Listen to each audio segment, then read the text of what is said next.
Have you ever looked at someone and just felt like there's an entire hidden story right behind their eyes? Or maybe you've been completely fooled by someone's words, only to realize way later that their actions told a drastically different story. Look, in our fast-paced world, missing the truth right in front of us really hurts. It drains our time, it breaks our trust, and honestly, it just exhausts our emotional energy. But mastering the art of observation, now that is an absolute superpower. It acts as this invisible shield to protect us, it helps us avoid so much unnecessary drama, and it literally deepens our connections with the people who truly matter. So welcome to this explainer where we're going to totally transform how you navigate the human world. Okay, let's dive right into this. First off, we need to understand the massive difference between simply looking and truly observing, because most of the time, our default mode is just looking. It's fast, it's incredibly shallow, and it is full of snap judgments. We see one single action and immediately invent this whole fictional backstory in our heads about who that person is. We basically treat people like books, but we only ever bother to read the cover. True observation, though? That's a totally different ballgame. It is slow, it's deep, it's driven by a genuine curiosity to learn. Observing means you aren't just using your eyes to see, you're actively using your mind to truly notice. To help you master this, we've put together a really practical 4-step daily practice guide. Here's our game plan. First, cultivate quiet curiosity. Second, practice nonverbal listening. Third, watch unfiltered reactions. And finally, track behavioral patterns. All right, let's kick things off with step 1, cultivate quiet curiosity. So we're going to start with your internal mindset before moving all the way up to long-term behavioral analysis. And this might surprise you, but true observation doesn't actually start with staring at other people. It begins entirely internally. You have to get your mindset right before you even walk out your front door. Think about the phrase, judging closes your eyes, curiosity opens them. When you judge someone quickly, you kind of trick yourself into thinking you already know the answer. You stuff them in a neat little box, and your brain literally just stops looking for more clues. But curiosity? That means you're genuinely interested in understanding them without slapping a label on them. Instead of immediately jumping to, that guy is so rude, a curious mind asks quiet questions like, why are they acting that way today? Are they just overwhelmingly stressed out? Are they putting up a wall to protect themselves? This one simple mental shift keeps you open just long enough to see what's actually going on. So here's the absolute truth. Before you can clearly see anyone else, you have to observe yourself first. You've got to actively identify your own triggers and really question your built-in biases. Why? Because you absolutely cannot observe someone else objectively if you're busy projecting your own past baggage onto them. Let's say you had a super dishonest friend in the past who betrayed you. Your bias might be screaming that anyone who is quiet is definitely hiding something. But hey, that's just your fear talking, right? Not reality. Developing true self-awareness and catching those internal projections, that is literally the first practical exercise you have to master. Moving right along, here's step 2, practice nonverbal listening.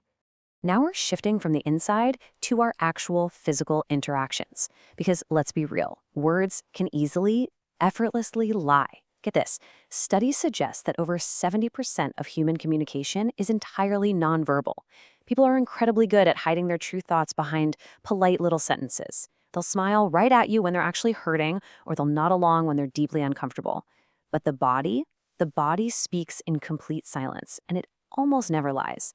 If you were only listening to the words coming out of someone's mouth, you are missing the vast majority of the actual conversation. So here's a fun exercise for you to try today, maybe at your next coffee run or in your afternoon meeting. Start actively watching for specific physical cues. Are their shoulders riding all the way up to their ears when they cheerfully tell you, "Oh, I'm fine"? Yeah, that's a massive mismatch. Keep an eye out for crossed arms, too. It's a classic sign of defensiveness or someone needing to create a little distance. On the flip side, if someone starts unconsciously mirroring your posture, like you take a sip of water and then they immediately take a sip, that is a beautiful, silent sign of trust and connection. Pay attention to the rhythm of their voice, too. Super fast, tumbling speech often betrays a lot of nervousness, but slow, hesitant speech with long pauses, that might point to confusion or maybe even guilt. Just remember the golden rule here. Never, ever judge based on one single movement. A smart observer is always looking for clusters and patterns. Now, I want to give you a brilliant, immediate tool you can literally use in your very next conversation. It's called the silence exercise.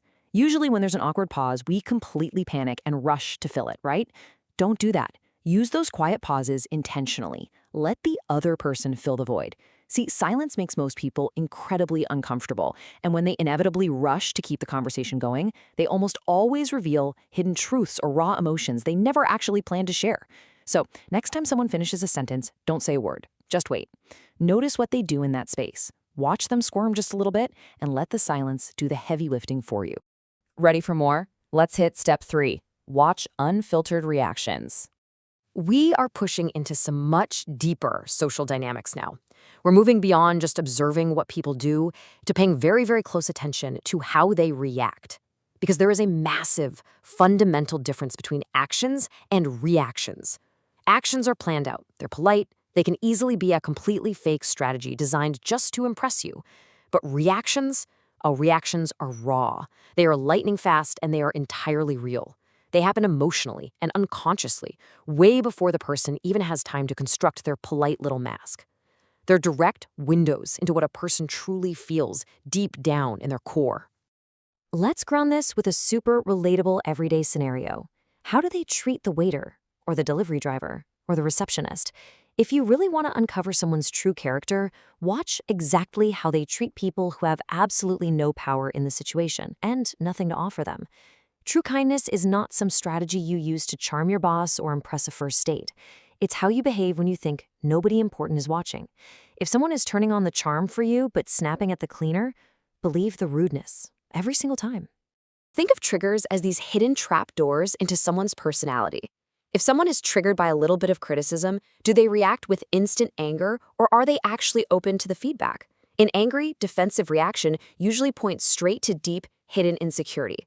Calmness, on the other hand, clearly shows real emotional maturity. And what about praise? When they get a compliment, do they arrogantly soak up the validation or do they just accept it gracefully?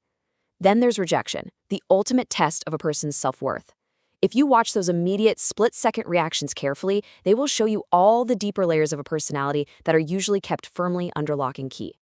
And that brings us to our final step. Step 4, track behavioral patterns. So we're scaling up now. We're zooming out from those split-second physical reactions to analyzing long-term behavior. Just imagine this timeline playing out in your own life. Day 1, a friend cancels a plan. Okay, whatever. Life is busy, things happen. Week 2, another broken promise. But month 1, now they are consistently leaving you hanging without a good reason. Listen to me on this. One mistake is just a mistake. Everyone has a bad day. But repeated behavior? That establishes a crystal clear pattern of disrespect. A pattern tells you the absolute truth about where you stand and what their priorities really are, no matter how many sweet apologies they text you afterward. A huge part of effectively tracking these long-term patterns is learning to notice those invisible emotional frequencies, what people often call energy shifts. You don't see this with your eyes, your body just feels it. Think about it. Some folks consistently leave you feeling heavy, negative, and completely drained after just a 5-minute chat. Others have this wild, confusing energy, warm 1 minute, freezing cold the next, which leaves you constantly walking on eggshells. And then there are those rare, wonderful people whose pattern is just calm, peaceful, safe. You really have to trust your gut here. When a person's energy consistently doesn't match their polite words, your body is picking up on a pattern of truth that your brain just hasn't fully processed yet. A pattern is like a trail. Follow it long enough, and it leads you to the truth. If you take away only one thing from our explainer today, let it be this. So many of us ignore terrible patterns because we are emotionally attached to a person's potential. We love who they could be, but you have got to protect your peace. And you do that by respecting consistent, proven patterns way more than you respect empty promises. I mean, if you were watching a movie and the main character kept making the exact same destructive choice over and over, you would know exactly who they were, right? Treat real life the exact same way. Trust the patterns. So I want to leave you with this final, kind of provocative thought. Who will you truly observe today? I'm challenging you to step out into this noisy, rushed world of ours and become a silent student. Start on the inside with that quiet curiosity. Listen really closely to what the body is saying. Watch for those raw, unfiltered reactions and diligently track the long-term patterns. Stop making fast, easy assumptions and start truly seeing the people around you for who they actually are. Because I promise you, the truth is always there. It's just hiding in plain sight, waiting for someone quiet enough to finally notice it.